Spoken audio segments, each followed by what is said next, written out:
While I was researching my recent video on the 1960s rebuild of Euston Station, I came across the suggestion that was made in the 1930s to close St Pancras and fold it into a new Euston Station.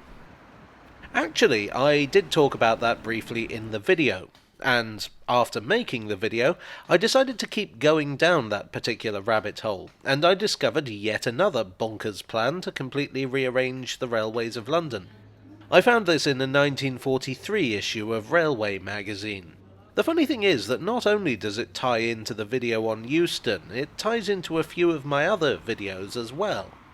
Which leads me to wonder if these plans, that I have described as bonkers, had more influence than I thought. Now, I have talked on more than one occasion about the ideas to rebuild the railways of London, which were published in 1946 in the County of London Plan. Long story short, with London getting more bombed than an 18-year-old on his first visit to Amsterdam, it was decided to go for broke and basically reconstruct everything to be neater and more efficient.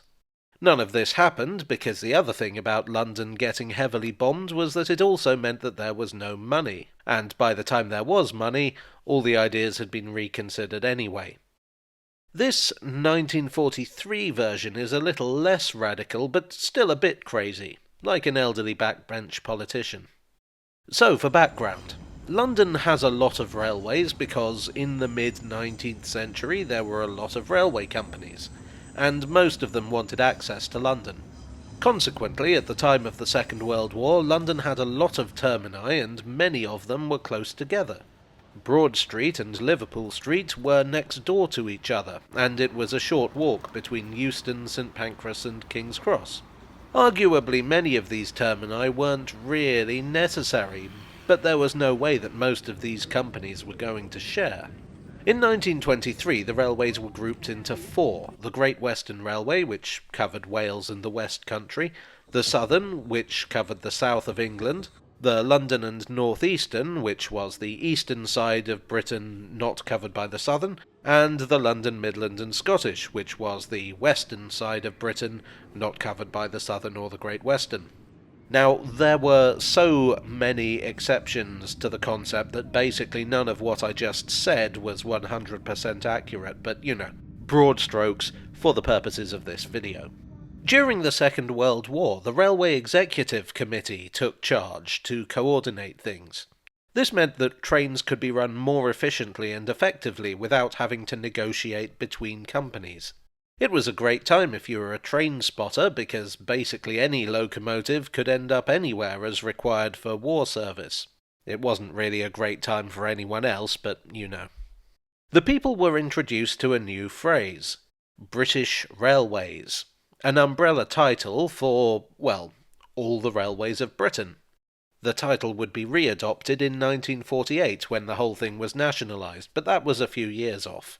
More importantly for this video, the fact that it was possible to run the railways as a coherent network led the powers that be to wonder if this could be used to make things run more smoothly. The stations in London were taking up an awful lot of space, for instance. Could they be reduced in number? So in 1941, the Architectural Association and the Royal Institute of British Architects put their heads together and after 2 years announced that they believed that the number of terminal stations in London could be reduced to 4.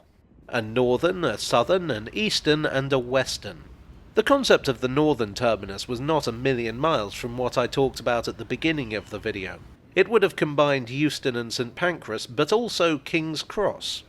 2 London, Midland and Scottish stations and 1 London and North Eastern station. It would have encompassed all 3 of the main routes to Scotland. The eastern terminus would have combined Liverpool Street and Broad Street, which is not entirely unpredictable. Broad Street was owned by the LMS and Liverpool Street by the LNER, and in both cases the majority of the traffic was suburban. The western terminus was just Paddington, with no major changes mentioned. This was the Great Western Railway's terminus and their only terminus in central London. I don't know who the GWR bribed to get out of that one. The southern terminus would have been insane. It would have combined London Bridge, Waterloo, Cannon Street, Charing Cross, Victoria, Ludgate Hill, and Holborn Viaduct. This would mean combining some of the largest and busiest stations in the entire country. The report did not state where this would be. Later reports proposed a huge underground small U station just east of Tower Bridge by Tower Bridge Road. I would speculate that it would have to be south of the river because the sheer size of such a station would make it impossibly expensive to build in the city or the West End. As for Marylebone, Fenchurch Street and Moorgate, it looks like they would have got the chop. Which makes me sad, I like those stations. I would guess that Marylebone traffic would have gone to the western terminus, Fenchurch Street to the eastern, and Moorgate to either the northern or the eastern. Now, my first thoughts here are that I don't think this would have worked. Well, I mean, obviously it didn't work because it didn't happen. But I just can't see these as practical propositions. Generally, I think the problem with these post-war plans was that they were too theoretical. They weren't costed, and I'd be astonished if railway engineers were even consulted. The elephant in the room has to be that big station down south, which I can't see working at all. You could argue that Ludgate Hill and Holborn Viaduct were expendable, and indeed they did get expended, and that's why they don't exist anymore. But the rest are very busy stations indeed. There wasn't much that could be cut back. The station would have to be a multi-level monster, probably the biggest station in the world. The only thing you can say in its favour is that the lines south of the river were pretty well connected, so it wouldn't require as much reconstruction on the approach as the northern terminus. Yeah, the northern terminus. About that. The problem here is that while Euston, St Pancras and King's Cross are close together, the lines into them are coming from totally different directions. Sure, you probably could save a bit of space in central London by combining the three stations, but you would have to completely rearrange the railways in the suburbs in order to get them to connect. As for the western terminus, well, I think that depends on whether you run Marylebone trains into it or not. The reason I suggest that Marylebone trains would run into Paddington is because these days Marylebone takes a lot of the overspill from Paddington. The Great Central Railway, which built Marylebone before being taken over by the LNER, had a joint railway with the Great Western. If Marylebone trains ran into Paddington, it seems likely that the station would have to be expanded.